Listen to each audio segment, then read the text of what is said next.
Hello, friends. It is Sasha Thackerberry-Voinovich here, and I wanted to do a little bit of a AI unboxing. This is just sharing a new AI tool. It's actually not that crazy new, but it is super cool. So I wanted to share it really quickly. Our world is moving so crazy fast now that if you don't share it quickly, it could either be different or gone or something else is new. And I really like this one. All right, so this is called a Napkin.ai. So literally just go to Napkin.ai. You can sign in with whatever. I always sign in with my my Gmail. It just makes my world easier.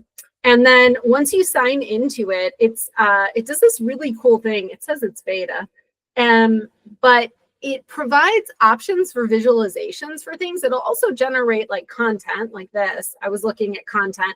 I put some of my stuff in there because sometimes when content is particularly dense, you need to find like different ways to display it. But I have struggled with, this is perfect for people who have struggled with like creating smart art, like in PowerPoint. It's so hard. I feel so constrained with some things. And then I go to Miro. I try to use Miro, and Miro is so open. You could do anything in the world in this. This sort of gives you options. And so you have, these are all things that I've done in the past to check out. Just a lot of help with brainstorming. So you can create a new it's called a new napkin. You can either draft it, you can import it, or you can do a blank one. I'm just going to do a blank one. So we can take a look at something, and you can title it anything. I'm just going to put it, making economics fun. We're going to make economics fun. Are we though? Okay, we'll find out. So then I have over here on my other screen, I have some economics related content for one of our MBA courses. So here is that content. And what I want to do is I want to take that content and I'm going to see some options for visualizing it. So I'm just going to copy this content. This content is part of our course. So it's obviously it's written content now. I feel like if we do a visualization, that could kind of up the game a little bit here. So then I just copied that. I am going to pull it over to my Napkin.ai. Hopefully this will make economics more fun. And so this is, again, just popping some content into there. And this is this really fun little guy. You can take any area and you just click on it. It starts thinking. As someone who uses dot journals, I love that it has the dots on it. It's doing its magical stuff. And then what it's going to share with us is different ways to visualize this sort of concept, which sometimes make a lot of sense and sometimes are like so far off. So for example, in this version here, these are some steps. This has broken this out into 4 steps, whereas there are really 3 key steps over here. So we can change that though. Like we can change any part of this if we want to, which is nice. Or you can go, and it might be better than you are at this, right? That's the other option.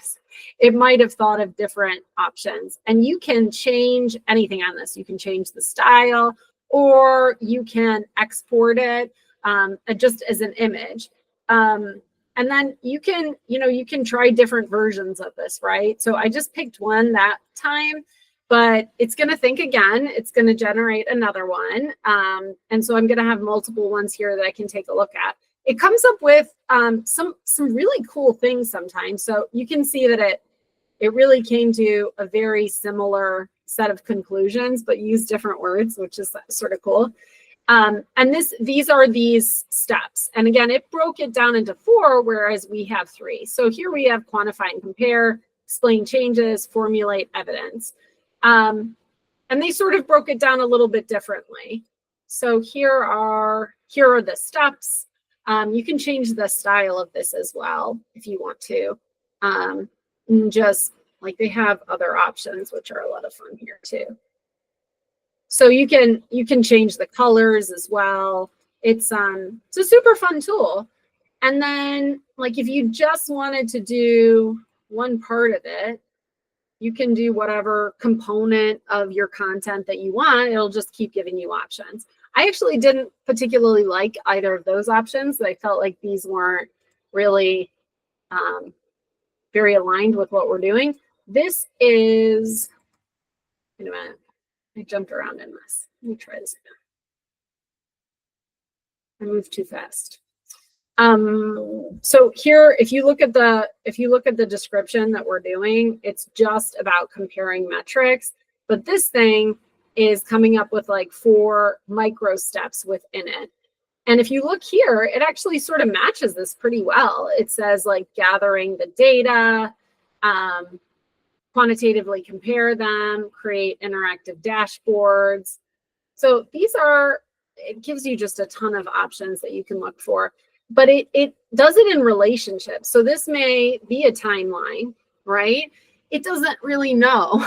So you have to sort of make your decisions on which of these actually work. And that's sort of like working with AI, right? AI is your assistant that comes to you with drafts and options, and you have to make the call and you have to make the changes and you have to sort of decide how that works. For example, that little paragraph is not a funnel, right? That's not how it works. So this one actually is very irrelevant. It's not how it's designed.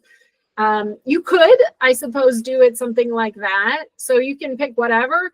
It's super fun. You can put a ton of data in here and it'll do that. Or you can just put like a couple things in. You can also have it generate text and content and then create images or relationships for that. But I've just found it to be a super cool tool, and you know, different tools for different purposes, different strokes for different folks, and try it out. It's Napkin.ai.